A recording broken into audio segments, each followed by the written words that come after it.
Hi everyone, welcome to Legends of the Spire. Great to have you with us.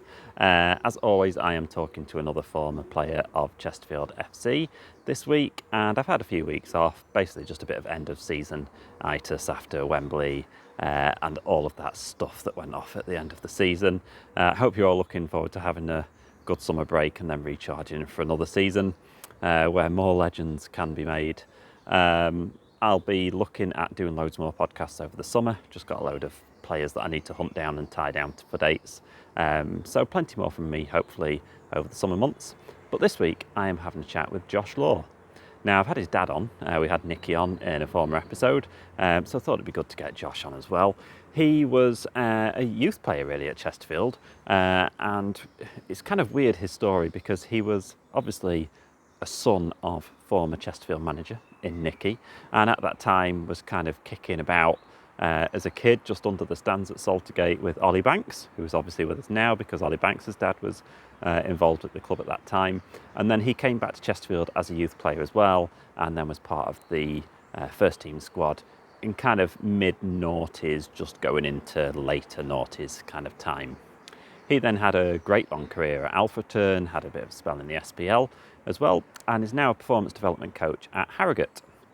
So we had a chat with him about those various different aspects, really, of being involved with Chesterfield, both as a son of a former player and manager, being a player himself for the club, and then everything that he's gone on to since in his route into coaching.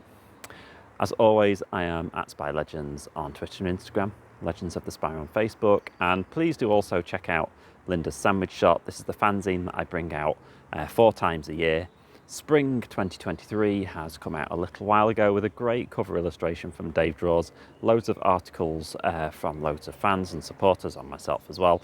It's only £3, free postage, available on Etsy. I'll put the links in the various places in the show notes and things. So please do buy a copy. It'd be great to be able to share it with more people. But as always, I'm at Spy Legends. Find us on Facebook, find us on Twitter, find us on Instagram, and here we are with another episode. I hope you enjoy it. It's an interesting chat this week with Josh. Josh Law, here we go. Legends of the Spire.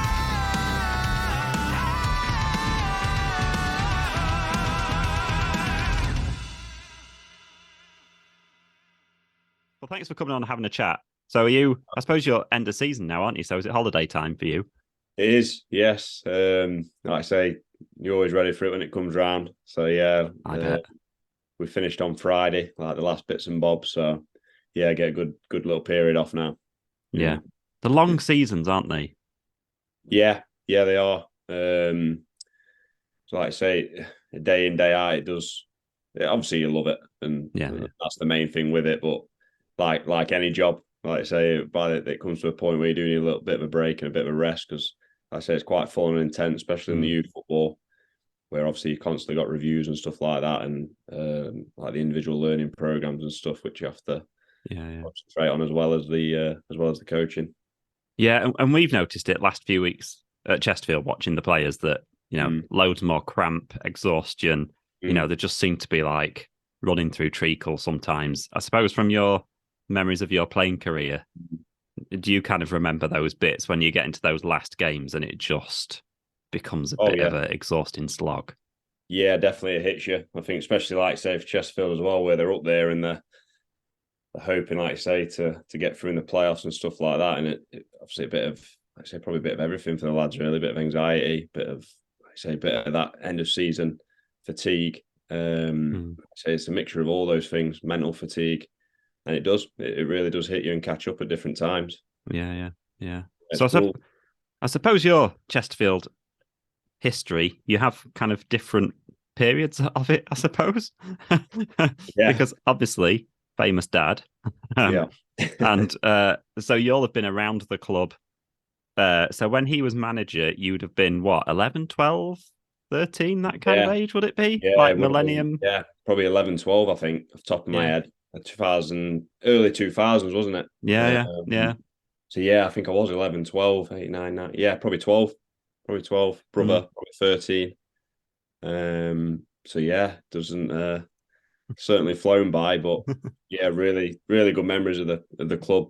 Obviously, when I was there involved as a scholar and young pro, and obviously times where I used to go and watch my dad as well, obviously when he was a player. So they're kind of our first memories of football is going up to Saltergate and watching him play as well. What's it like growing up with your like dad as a footballer? Is it odd? Do you I suppose strange. We didn't know any different, so it's kind of like it was kind of normal to us. I say he very certainly as a player, very rarely brought stuff home. Like I say, when he was at home, he was dad. And obviously, as you get older into the management side of it, and you start to see him on that side of it, it's a bit of a different person at work than obviously to what he is at home. But yeah, like I say, it was a real normality to us because obviously he played for that long, and I think each one, obviously I'm one of four. I think he was a footballer in all that time until probably 36, 37, I think he finished. Yeah. Yeah. Were you kind of having kick-arounds under the stand and stuff like that then? Yeah, we were. Yeah, we were. Good memories again.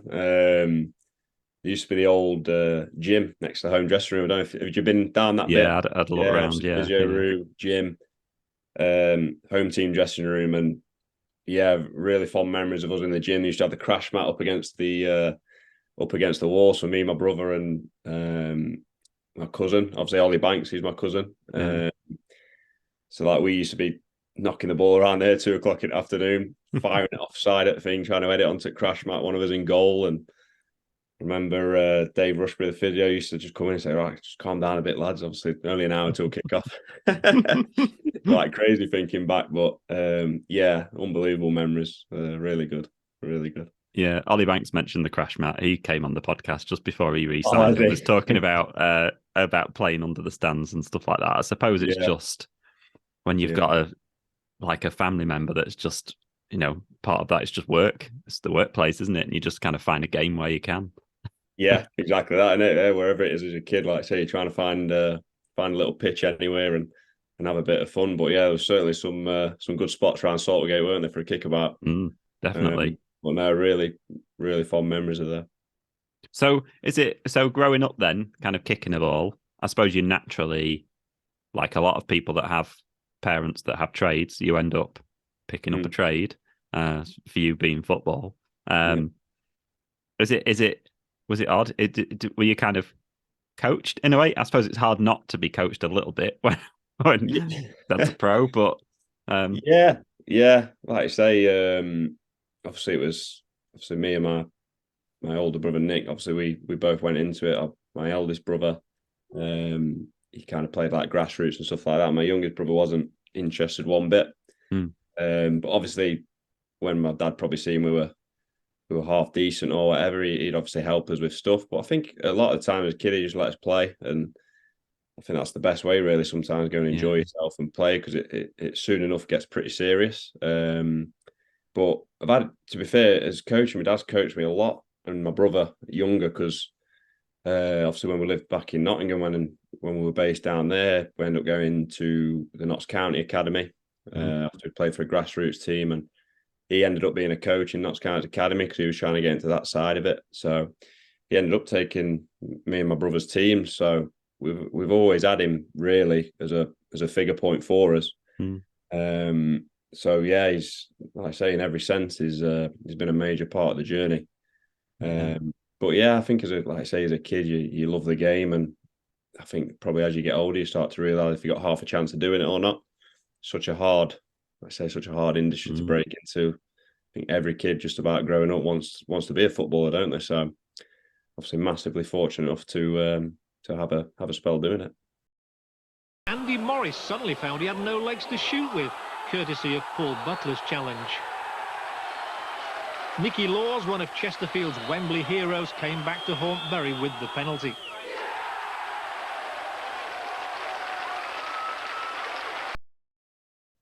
Yeah, and you were so then you were kind of in the youth squad, weren't you, at the club? I've seen you. Yeah, I can kind of go back and look at the lineups thanks to the history people that put it all together on the website, and it was like 2005, 6, and I think 6, 7. There's like loads of memorable names that were in those youth teams at the time. There was like Jamie Lowry was in there, Jamie Jackson. Dan Gray obviously played quite a few games. Ben Olgar had a decent career, and there's like a whole bunch of you. It was a time in which it was a good core group of players, wasn't there? In that group, really was. I say Dave and Julesy were top people. Before coaches, they were really good people, and they did instill good stuff in you. Built relationships with people, and like I say, I think that was a major part of having that. Like I say, I think Dave had a really good ratio, didn't he, in bringing youth players through and making appearances. But like I say, there's some of the names. Yeah, we had some really, really good players, and we had a lot of success in the youth team. Obviously, I think Jamie Lowry, so unfortunate to have his injury, because I think he'd have gone on even more, to be honest, in his career. I thought he was a top talent. He had a bit of everything. But like I say, obviously everything happens for a reason and stuff like that. Jamie's into his coaching now. But yeah, we had some really good players during that time. And I suppose when you've got one or two that then break into the team and get some appearances, it kind of gives you all a little bit more oomph behind the scenes, doesn't it? To go, oh, well, he can do it, so I can do it. I suppose it's one of those things, isn't it? You get one that break through, and suddenly a whole bunch of other people can raise the game because they can see the opportunities there, I suppose. Yeah, 100%. Like I say, it's all about seeing that pathway, isn't it, as a youth player, to give you that bit, like you say there, inspiration, hope. And certainly my time there, I think Ash Foyle made his debut. Yeah. Lowry was, like I say, in and around that first team squad all the time, made his debut. Jamie Jackson, I think, made quite a few appearances as well. Obviously, a little bit older than us, we had Ad Smith, who was becoming a bit of a regular in the squad. And like you say there, it was always a club that if you earn it, I like to think they give you a little bit of a chance, and I think they've continued that, which, like I say, is massive for youth football in terms of obviously your recruitment as well in youth. If you've got a bit of a pathway and a bit of a history and showcasing these players, you've got a good chance of getting these players in that might get released from a Sheffield United or a Derby that you might fall on, and like I say, make a bit of a living for them, make a bit of cash off them as a club. I think we had Bowery as well. Yeah. Might have been a young pro, but I think he played with us in my second year as a 16. I think he got released from Derby or one of the clubs down that way. And obviously, no better showcasing that. Got in, play some games, and he's gone and had a half decent career. Like, yeah, and so Ash Foyle came on the podcast, was talking about how he ended up doing the shirt printing, the numbers, and how he labelled up Jamie Lowry's kit, and then ended up labelling up his own. yeah. What were your jobs when you were? I think Dave got quite sick of me. I weren't great at any of them, I don't think. So he used to rotate me around them. I remember doing home dressing room for a spell. I remember, funny enough, going home and my mum washed my kit for me, and there was all big red stains all over it. I'd got bleach all over me from bathroom. So when I went back in next day, I had to get some new kit, which Dave weren't too pleased about. We had a spell doing the home dressing room, bit of the away dressing room. Again, like I say, doing everything back then. You're scrubbing toilets, you're hoovering up. Some did the manager's office, and obviously that was a bit of a nerve-wracking one because you had to get that right on. And obviously you all had designated a couple of pairs of boots from the first team as well, which again, it did instill really good stuff in you, because obviously you didn't get them jobs right. They certainly let you know, and rightly so. And it made sure, like I say, you carried good habits with you. But now, like I say, it's kind of totally gone out of the game now. The jobs and stuff like that, which again, like I say, it probably is a little bit in the past, but I do think certain aspects of it's still missed. In terms of that grounding, discipline, and kind of earning your way to that first team dressing room. And I heard about Wayne Allison kind of coming in and trying to get a cup of tea every time he was walking past, and all of you keeping your heads down. Were you one of the ones keeping your heads down when he poked his head around the door? Absolutely, yeah. I think everyone used to try to scarper away to the toilet. Yeah, he used to, because obviously we were based in the away dressing room, and Chief would obviously nip his head round the door and say, "Oh, morning, boys, you all right?" And like kind of have a walk round. Then as soon as someone looked at him, "Oh, great, pot of tea down there." So you knew what was coming, like clockwork every morning, probably every afternoon after training. But again, like I say, what top professional he was, Chief. Again, great with us as a youth team as well. again, you'd go train with him, and he'd be right on you. There'd be no, you're all right, etc. But it was in the right manner, and we had good pros, to be fair, back then. And yeah, what if you went up and there might have a bit of a pop here if you're not doing it, or really praise you if you're doing well, but they'd always kind of help you and pull you to the side. And if they had a bit of a pop at you, maybe explain why and what they're looking for and stuff like that. So really fortunate, really, at that time for the people that were around that club.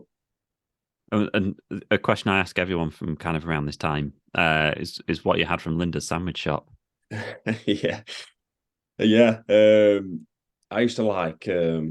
We weren't really allowed, and I got caught a couple of times with Jules, who weren't too pleased. Steak Canadians, they were called. All right, yeah, I've heard the steak. Remember them? It's been a popular one, the steak Canadian. So yeah, they were brilliant. Load of butter and steak Canadian. But yeah, Dave and Jules, they weren't too keen on us having them. They liked us obviously to have that, and I remember getting caught a couple of times when they'd been and done the old house run, and you could see him knocking on the window at Linda's, saying what you got again. But it tended to be steak Canadian when I could get away with it. Then apart from that, quite boring to be fair. I'd probably just have a bit of chicken and stuffing or something like that. And like I say, again, good memories down there as well. Yeah. Funny enough, I didn't get my debut show. I did in I forgot what it's called then now, Papa John's or whatever it's called. Yeah. Phil was the kit man, obviously Linda's husband. And I think when I left the club, I think I had a tab still, about 6, 7, 8 quid or something. And I obviously never got round to it, but I never got my shirt back. So a bit gutted, really. Got a 7, 8 quid tab, and I've not got my debut shirt, but no, really good memories of it. With inflation, I wonder what that's worth now. God, I know, yeah, probably about £1 actually. I don't think there'd be much scope for people getting that. So you ended up then being part of the first team squad, like 2007-8 for a little bit, wasn't it? I know you kind of had a loan spell. You kind of went to Alfreton, didn't you, in that season as well? But it was that season you had your debut, like you say, it was Hartlepool in what was the then LJPT, LDV, I don't know, whatever it was back then, whichever sponsor it was. Yeah. So to kind of get on the pitch, I suppose it's nice to, it's what you aim for, isn't it? To have that debut for a professional football club. Definitely, yeah. Like I say, it's a really good moment when you can do it. It's a bit of a story actually. I was meant to be starting the game the day before we did the shape and whatever. I remember obviously Lee Richardson was the manager at the time. We'd set up. Obviously, I was playing on the right with Lowry, which was good because obviously we had a good relationship from the youth team and good friends outside the place as well. And he rang me that evening and said, obviously, you can't start because there was a certain rule on when you played the league over the weekend. It had to be like 5 or 6 of the same people, or you got a big fine. So he said, look, just be ready, get warm, then obviously we'll look to get you on pretty early. And I think Phil Picking, I think he had a bit of a tight calf anyway, but after about 20 minutes or so, Picks come off. So obviously I was on. And yeah, I remember being quite obviously nervous for a little bit, first few touches, and it kind of flew till half time. It's kind of a bit of a blur. I remember Alan Neil, who was a really good coach, just come to me half time, so just relax, like we know what you're about, etc. Again, an example of a good person around the place. Just don't do anything different to what you do, what we see you do. And second half, I did play pretty well. Quite unlucky thing, hit the bar with a free kick, and I won off the line, and keeper made another save. And it's a funny thing, football, isn't it? If they go in, you might have a chance of even playing the next game. You never know. I'd say probably nearly scored 3 goals in the second half, but didn't quite fall. Then, like I say, after that, maybe 2 or 3 times on the bench, and it come to a point where I wanted to go and play. And I was around the squad and always like 8th. Obviously, it was 5 on the bench at that time, so I was always kind of like 17th man. And obviously, we come to a decision with Lee Richardson, and we said, look, let's get you out on loan, which obviously fell well with my old man wanted me down at Alfreton, where he'd just gone to. Yeah, so like going back to that debut, is it odd then just having the eyes of a crowd on you? Like what are the things that like stick out in your mind when you're making those first few games as a footballer? I think, like you say there, it's just so different from the youth football because, like I say, automatically there's fans there. So when you're warming up, it sounds daft, but there was like music on when you're warming up, and it's very much real then, isn't it? When you're in that, and think pre-season we had a couple of games where there was quite big crowds. We had like Blaver's testimonial against Forest, which I played in, and like I say, that kind of my first experience of having a proper crowd in there. And it's just that. But I think when obviously it kicks off and you have your first touch, it kind of becomes a game really. You just go into autopilot and you're focusing. But obviously there is big differences with crowds. Obviously, as you go and get more experiences, they can be really good, or it can be quite tough at times, depending on the situation of how stuff's going individually, collectively. But I'd say obviously that major difference is that it is real football. You know, you got fans there, and every decision counts. Really, that's kind of your schooling over as a young lad, and you're in at the deep end now. It's sink or swim. Yeah, and the shirts back then, like I've said, I've talked to a few players about this, but they were all like XLs, weren't they? They didn't really seem to be any variation in size back then. You see poor Alex Bailey like around then in like an XL shirt, and you see a Chief in one as well. It was strange back then, weren't it? How did they fit you? Was it? Oh yeah, it's just reminding me. Yeah, they were massive, weren't they? Shirts, yeah. Remember, there's a picture, obviously, a few pictures that you get from when you've played, and yeah, looking back, God, they were big. Remember my first one, Blaver's testimonials of pictures, to be fair, and like I say, the shorts are baggy, you can't even see my legs, and tops are 3/4 of the way down my wrist, and yeah, like I say, it was get what you were given back then. I have a Blatherwick match worn shirt, and I'm 6'5" myself, and it's huge on me. Yeah. So I don't know how they did all that size, and it was bonkers. I know. One size fits all, wasn't it? Yeah, or one size didn't fit anyone. Yeah. Oh yeah, more like that. Yeah. Bury Town from Suffolk were in the first round for the first time in 40 years, but Alfreton went ahead in only the 4th minute through Martin McIntosh, whose league career spanned 10 years and 9 clubs in both England and Scotland. Another defender with a long service record scored Bury's equaliser, 38-year-old Gavin Johnson, who started at Ipswich. Bury included the Reid boys, brothers Sam and Lee, and it was Lee who thought he might enjoy the family bragging rights this weekend when he scored 11 minutes before half-time. Bury held on to the lead until just beyond the hour mark. Leo Fortune West heading Alfreton's equaliser. Fortune West helped Cambridge United to the 3rd round last season. Alfreton started to take charge, and after a foul on Paul Clayton, 19-year-old Josh Law stepped up to make it 3-2. And Clayton simply couldn't be held back, confirming Alfreton's place in the draw when he ran amok in second-half stoppage time. So then you ended up at Alfreton. You obviously played tons of games for Alfreton. It obviously, I suppose, to start off with, it's perfect loan opportunity for you. Yeah, that's there. But then it went on for many, many years, didn't it? You were there from until 2014. So you were there like 6-7 years, something like that. 6 or 7 seasons, something like that. Yeah, like I say, initially on the loan, and about the October time of obviously when I was at Chesterfield doing my young pro. And again, my dad, I think he'd only gone there that season. I think that was his first season there, to be honest. And obviously assembling a side together, and they were struggling a bit, actually. I remember they were down like mid-table towards the bottom. And obviously, again, going at my first run of games in senior football, and it obviously fell well. Couldn't have a better chance at it, obviously, than having my dad there and someone who was going to be fair with me, which kind of took into account why I went there. And like I said, I must have probably got 30 odd games that year.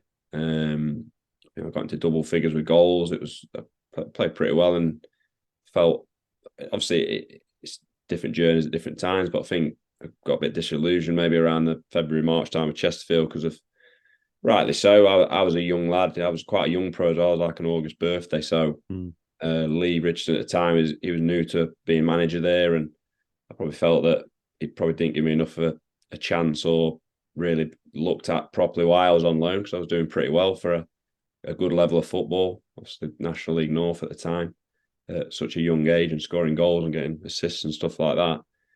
But obviously everyone's journey is different, like I said there, but it done me the world of good. And when it come to obviously the end of the season, and Chesterfield released me, obviously I just thought, right, it's probably the right move now to go and get.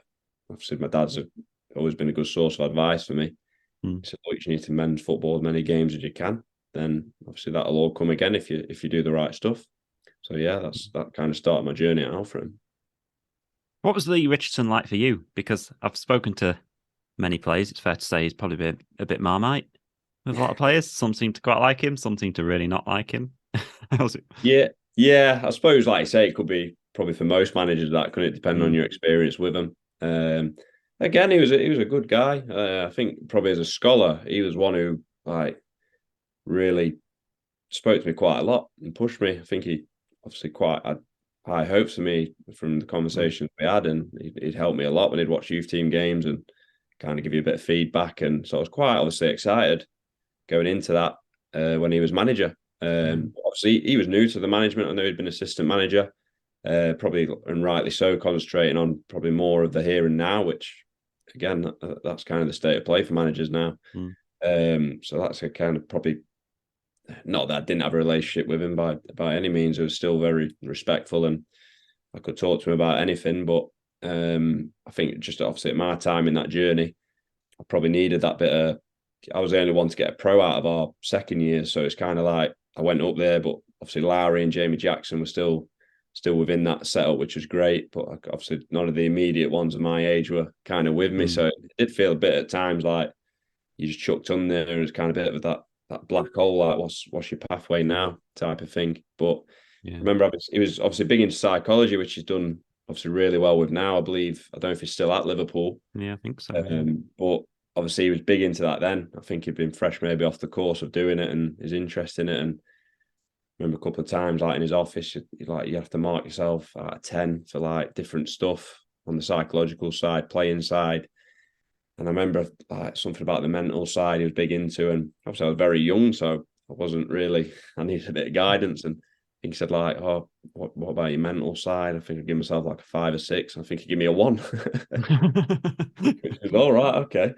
He said like, just your body language needs to change. I think you need to change how you walk and stuff like that. So it was a bit like, okay, there's a lot to take in. I remember telling some of the lads when I come out, and they're a bit like, bloody hell, like, still have a bit of a laugh now when I do see certain ones. Like, so you changed your walk yet? Like, no, I haven't. But it was all a bit like that for me that season. Then there was a spell around March where I said, right, I'm calling you back because we had an injury crisis and I was going to play against it was Hereford or somebody away the next day. And so anyway, I'm waiting. Then Friday night, obviously nothing. Then didn't even get a text or call. Then it turned out, I can't remember who contacted me. I said, oh no, it's not happening.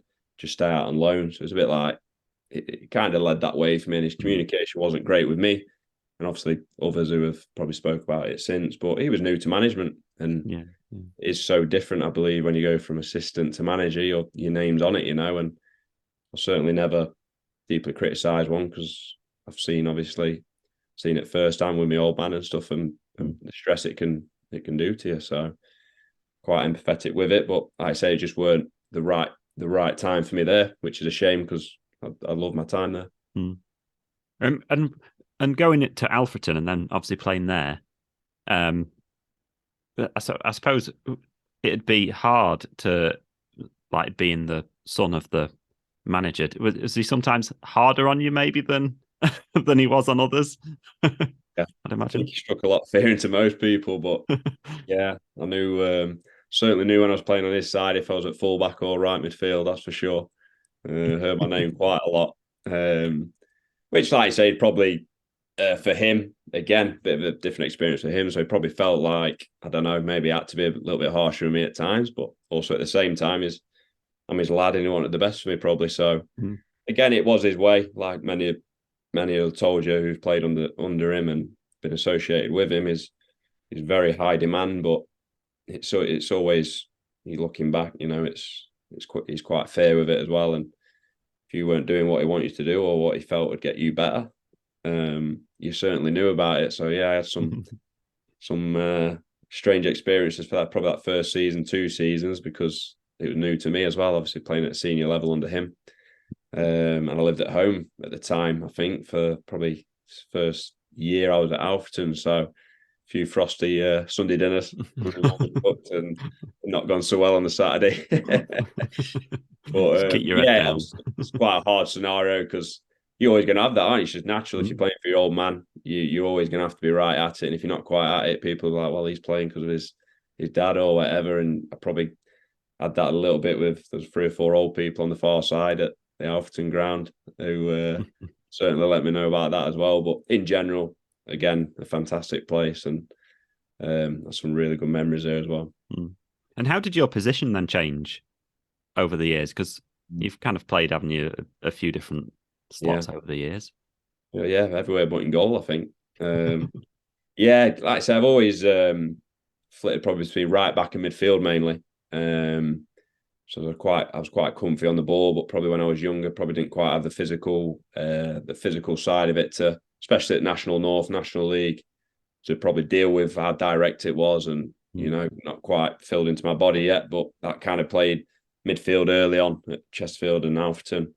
Then as it progressed, ended up at fullback quite a bit. Probably two seasons at Alfreton, which probably was a time where I started to get a bit of interest and stuff like that. And then obviously, fast forwarding too much, up to Motherwell, started midfield there and ended up at fullback towards the end of that. So it's always been generally centre mid, fullback area really. So bit of a jack of all trades, master of none, they say, don't they? But yeah, I had decent versatility, had quite a good idea of where I was around the pitch and stuff like that, which has hopefully helped me with the coaching. Like you say, I suppose it can be a blessing and a curse, can't it? In that you can be, especially when you're at kind of a Conference North level or something like that, to have that utility function to yourself is great. But at the same time, nailing down that position that's yours, it becomes that bit harder, doesn't it, when you end up filling in everywhere? Yeah, definitely. Because, like I say, it can be great because, like I say, you can flit in and out of different positions and be available if a manager trusts you to do different roles. But as you say there, it can, like I say, at times be that you get put here, there, and everywhere. You don't quite get a run where you need to be, which happened in spells of my career. But like I say, I do think it is a good asset to have because, like I say, on the whole, you do end up getting plenty of game time and a manager's trust when he knows you can play a few positions. So highlights for Alfreton then. Obviously you got promoted, didn't you? There. So you were there, like say, a long time, well over 250 games. What the kind of highlights then, back from that time?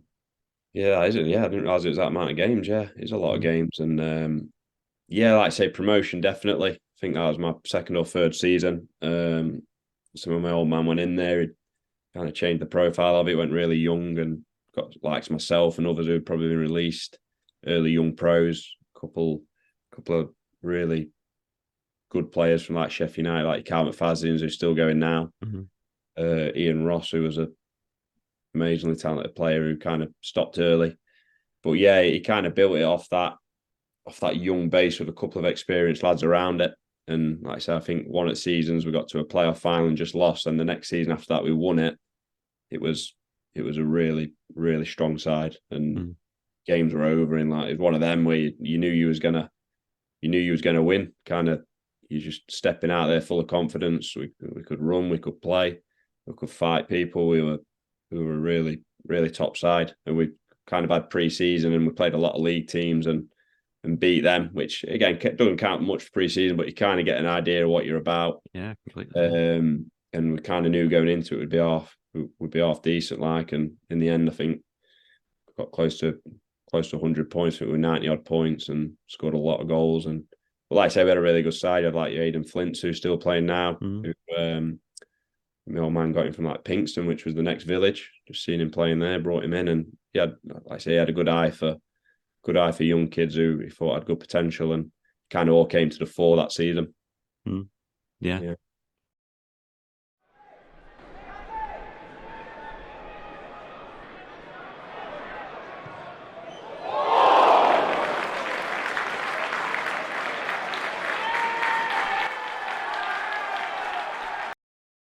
And then obviously you then start to get a bit of attention from elsewhere, and you end up at Motherwell, which obviously, funnily enough, was the year after your brother went to Rangers, didn't he?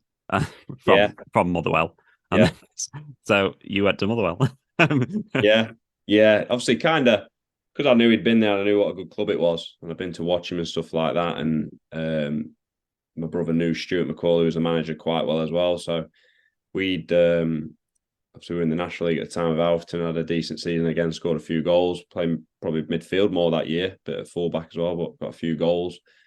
And it started to be, like I say, bits of interest. And in the past, I'd kind of turned the odd bits down where it weren't quite right. And I was happy where I was and with my development and stuff like that. And it kind of come to a point then where that opportunity come up where I thought, yeah, this is probably the right time now. I think I was 24.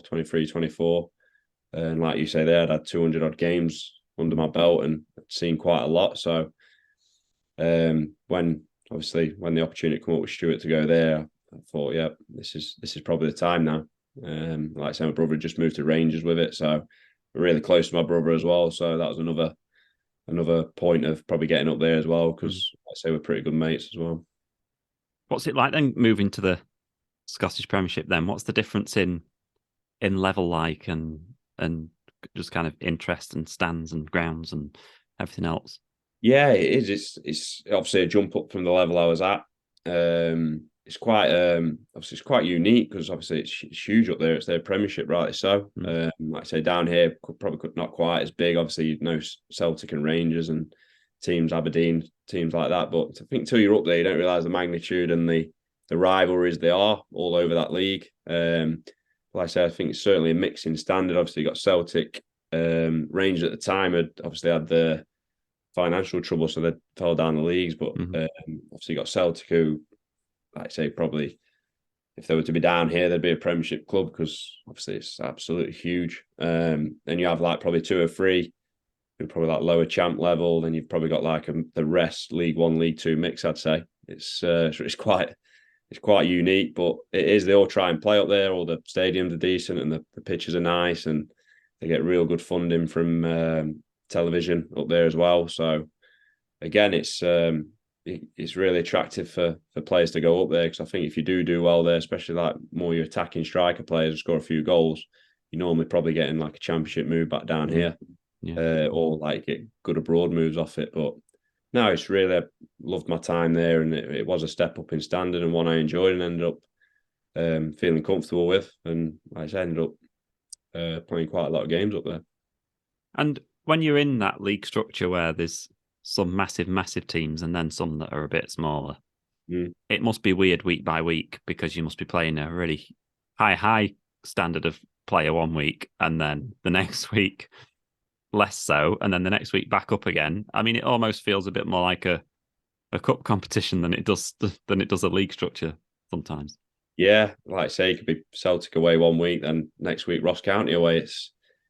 But like I say, every team had good players, so it was you were always obviously in a game. And being at Motherwell, we were probably middle of the road most of the time, quite similar to, obviously you had Celtic way above anyone, and probably Aberdeen at that time were really strong as well. But like I say, then you come from there as everyone was quite competitive and quite similar.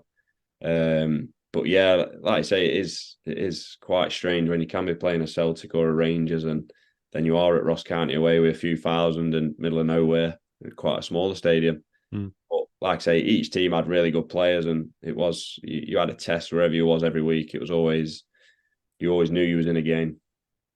Yeah. And did you get to lock horns with your brother? Yeah, I did. Again, quite a funny story too. We finished like second bottom my first season. It was Motherwell had a really good couple of seasons, and we got into Europe and obviously started well, and managed to score a couple on my debut actually in Europe, which is probably the worst thing I could have done, because I probably thought they were signing a goal scorer.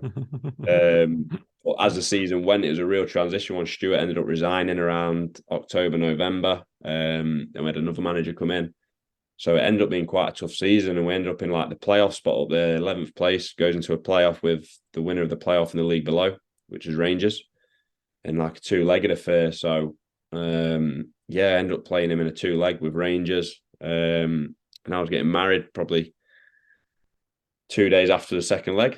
And he was my best man. And we're over to America in New York. And so obviously up there they've got wind of it. And obviously you got your brother playing your brother. Then 2 days later, you're getting married and he's your best man. So a bit of bragging rights for who won. But again, quite a surreal experience because you grow up, like I was saying there, back to Saltergate days of knocking the ball about and probably dreaming of days like that. Then you end up, and funny enough, I was right back. He was left-hand side in the first leg at Rangers, where you're walking out in front of 55,000 people, whatever it was.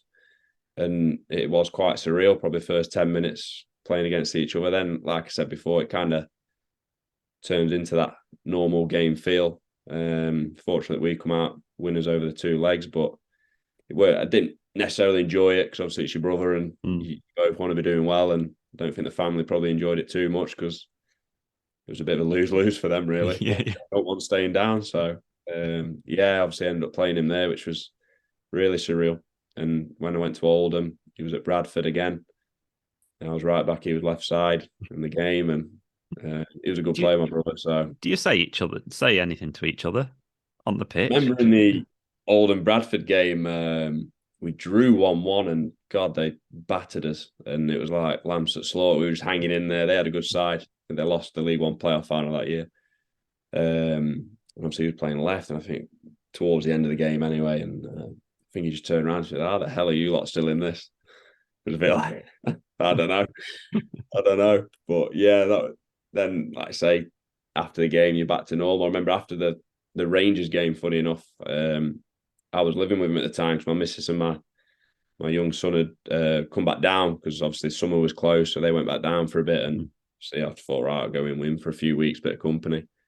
And after you just sat there, after obviously you've played each other and having a bit of dinner, having a drink, and it's just like normal again. So yeah, it was a very, very surreal experience. Hello, welcome to Latics Player. I'm Lee Croft and I'm here interviewing Josh Law today. Thanks for your time, Josh. Good result against Walsall the other night. Yeah, it was. The first half weren't great. It's too hard. No, come on, this is it. Come on. It's when I look at your face. Just don't look at me, you just look at the camera. You're like that. So the chance to then come back down to England, then you had like a couple of seasons, didn't you, at Motherwell? And you played like throughout your career, from your kind of Alfreton time and then Motherwell, you're playing a lot of games each season. So you never really had any kind of big prolonged injury spells or anything else like that, did you, throughout that time?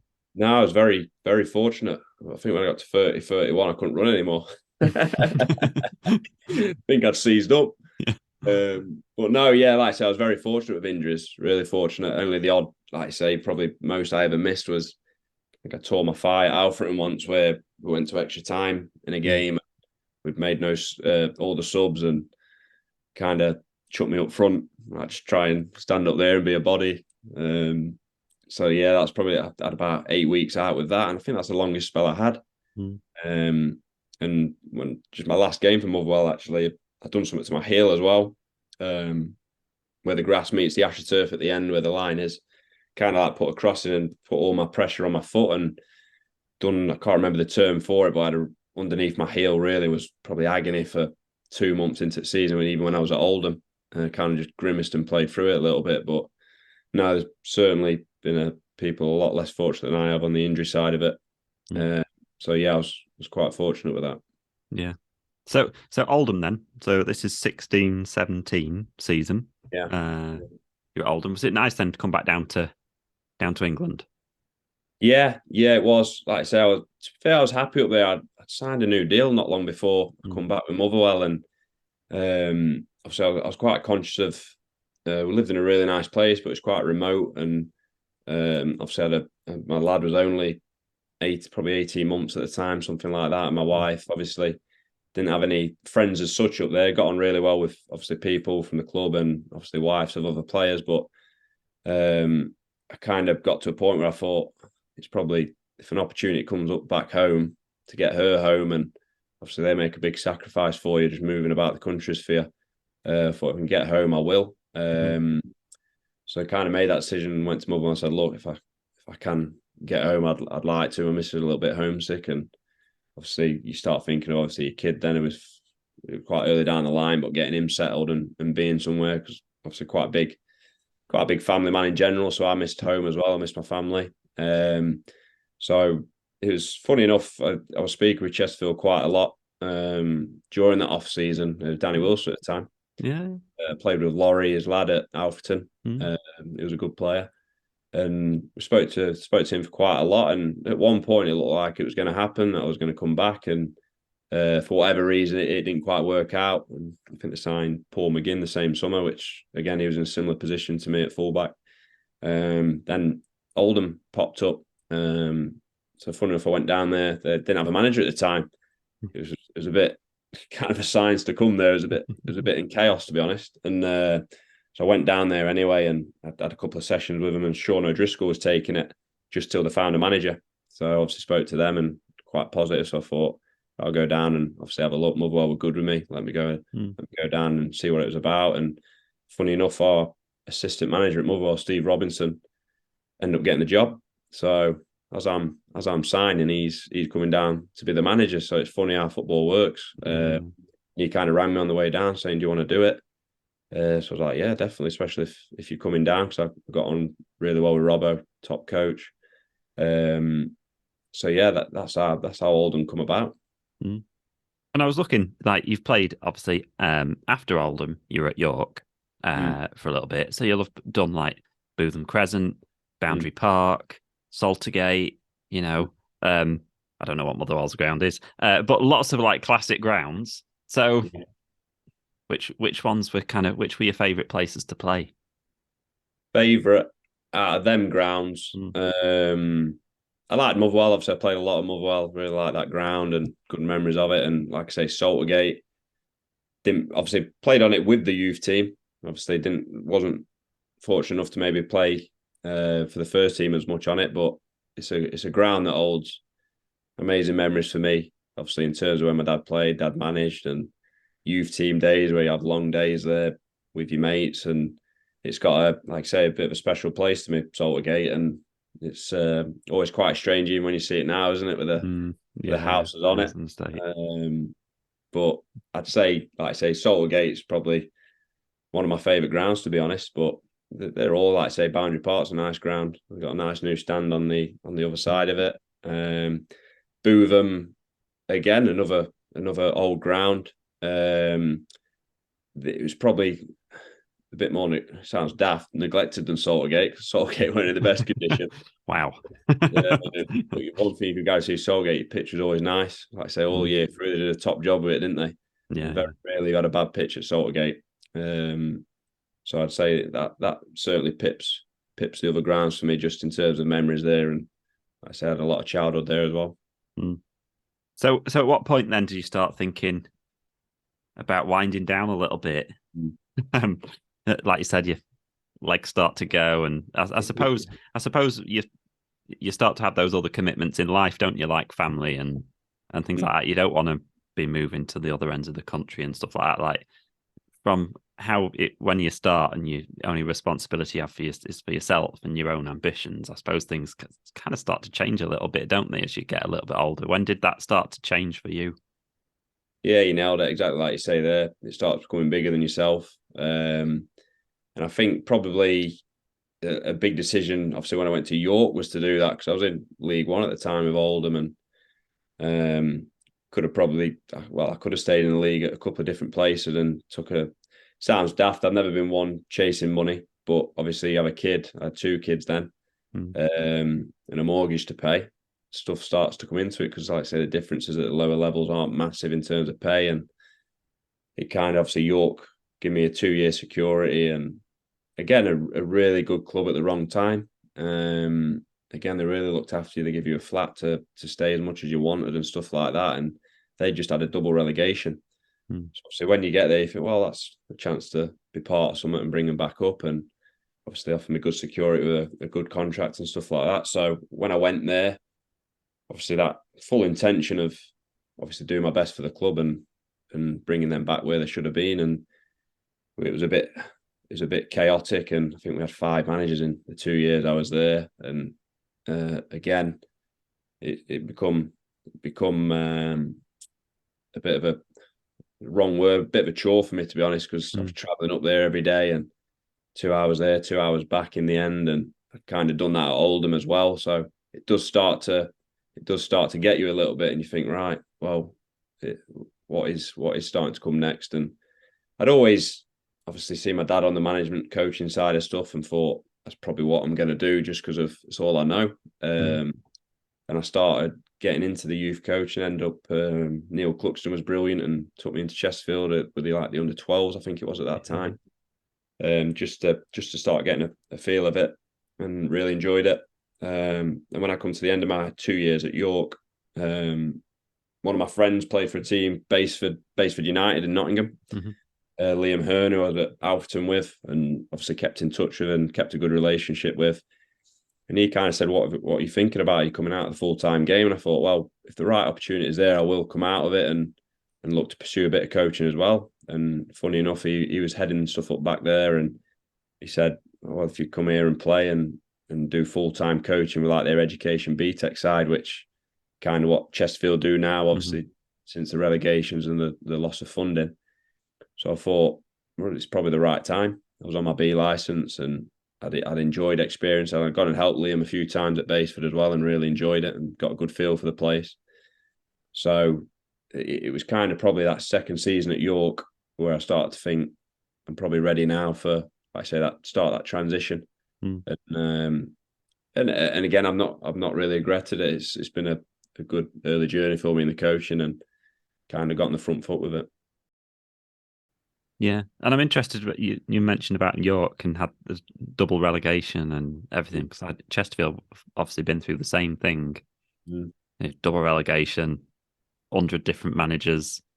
It all gets a bit toxic between the fans and the owners and everything else. Like as fresh players coming in, because you end up then going through managers, so then you end up going through a lot of players and stuff like that. Is it hard because you end up having the kind of the things that have gone before in the previous few seasons kind of lumped onto you as well, don't you? And like trying to turn around a ship that's failing, I suppose it must be hard as a player that you get whipped up into that, don't you? I suppose.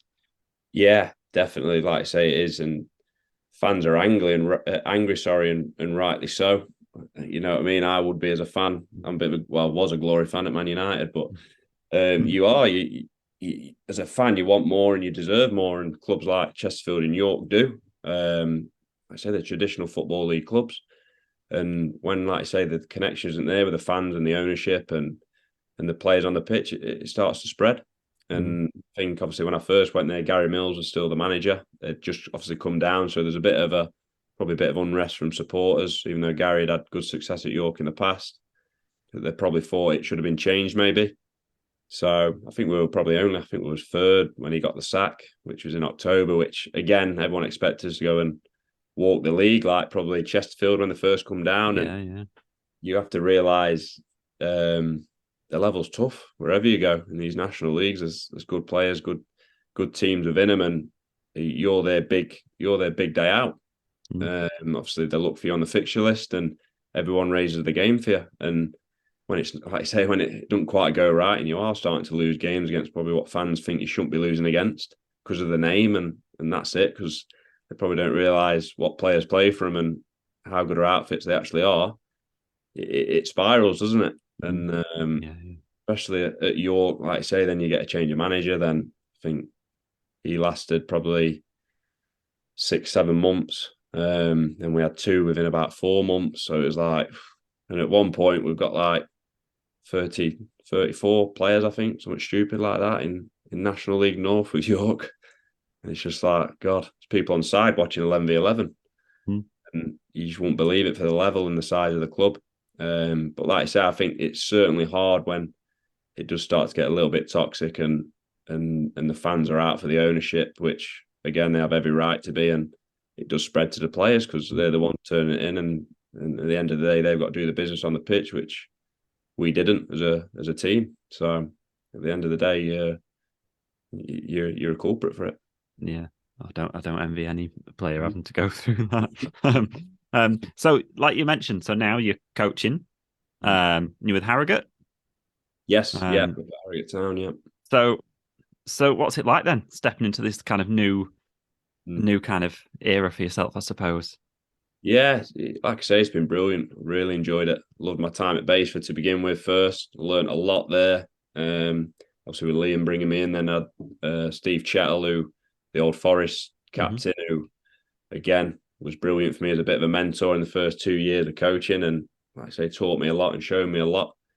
And obviously I'd always been aware of it with my old man of what it entails and what it takes, and I've always fancied a go at it. So again, I've been at Harrogate now for a year and a half. They've only been going 2 years as an academy, so I went in the January last year, and like I say, it's been fairly successful so far. I think we've had 5 or 6 pros now that have gone through in that time, which is great. And again, the manager and above really believe in the youth there, so that always helps you. It's certainly my role in trying to get these boys through, and like we alluded to earlier with myself back in the journey, if you see someone up there and having a chance in the first team, it inspires you. And we're fortunate enough at Harrogate to like say get some early success with that and some debuts and stuff like that. And they've managed to, the boys have done brilliant this season, managed to win like the league we're placed in, which is obviously the league I used to play in as a kid for Chesterfield. So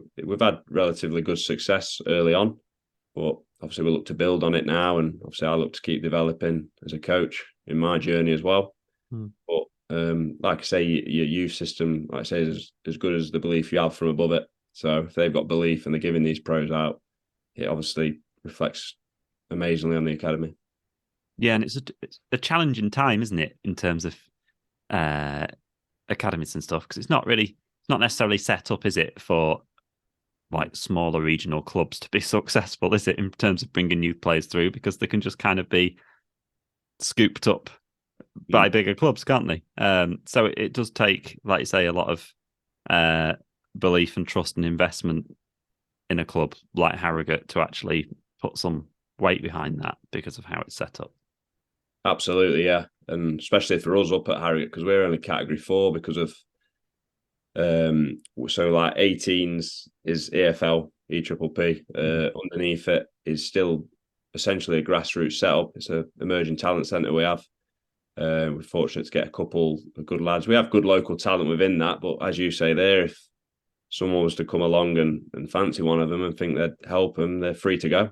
There'd be absolutely no cash at all for us, which is quite unique. And like I say, so we look to obviously recruit, try and get as many through that as we can, and try and recruit off these clubs that obviously hopefully fall in a gem that gets released from a Sheffield United, a Derby. And like I say, you're in a pool with many other clubs for that. Everyone around it, your Donners, Ashdown at Lincoln, will all be, like I say, fishing the same pool, trying to find this gem and bring them through. So again, it's all, like I say, all hard work, recruitment, and doing the hours and trying to build this database of players what you can get. But yeah, you're fighting against all elements with the power of the money in the higher categories and in the higher leagues in general, isn't it, in football?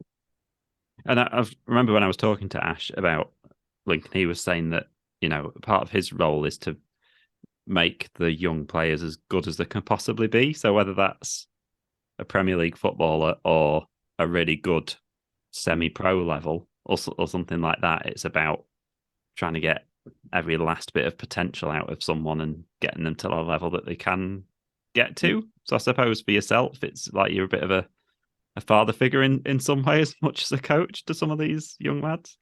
Absolutely, yeah. You bang on with it. Like I say, they're all not going to play in the Prem.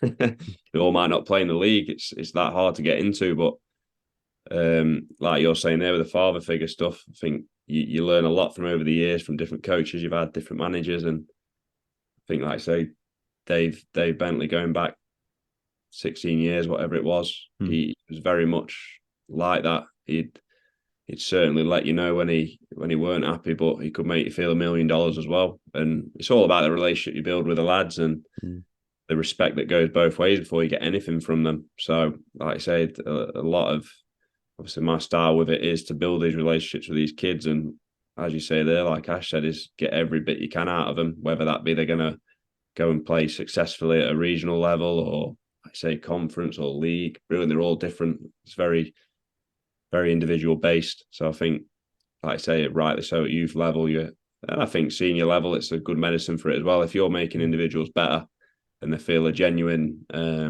affection and respect both ways, you're gonna go all out for them. You're gonna do what it takes to get it done. So yeah.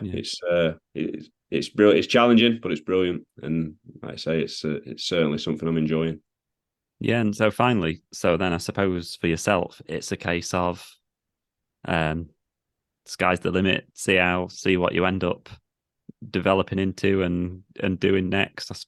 Things can go in all kinds of different directions, can't they? Yeah, absolutely. It's life, isn't it? It's like I say, you just got to try to work as hard as you can every day, and like I say, so far I've been fortunate that I've had decent, like I say, success in it and a good pathway already. And like I say, obviously you have your targets as high as you can. You want to be as high as you can. And you want to be the best you can be with it.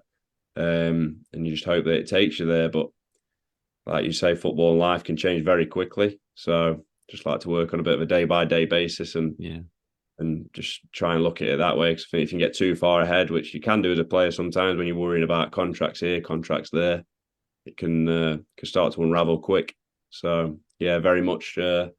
Obviously, have your targets, but just focus on the day-to-day work. And like say, like Tommy Lee, 1 minute he's playing for us, and the next minute he's coaching at Man United. It's kind of bonkers, isn't it? How things can go. Yeah, unbelievable. It's like I say, it's sort of a crazy industry which can take you anywhere.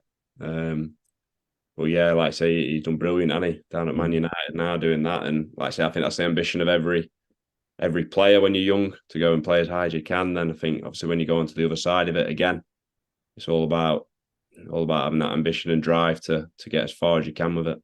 Yeah, and like I say, a career in the sport you love, I suppose, is it's just the icing on the cake, I suppose, isn't it?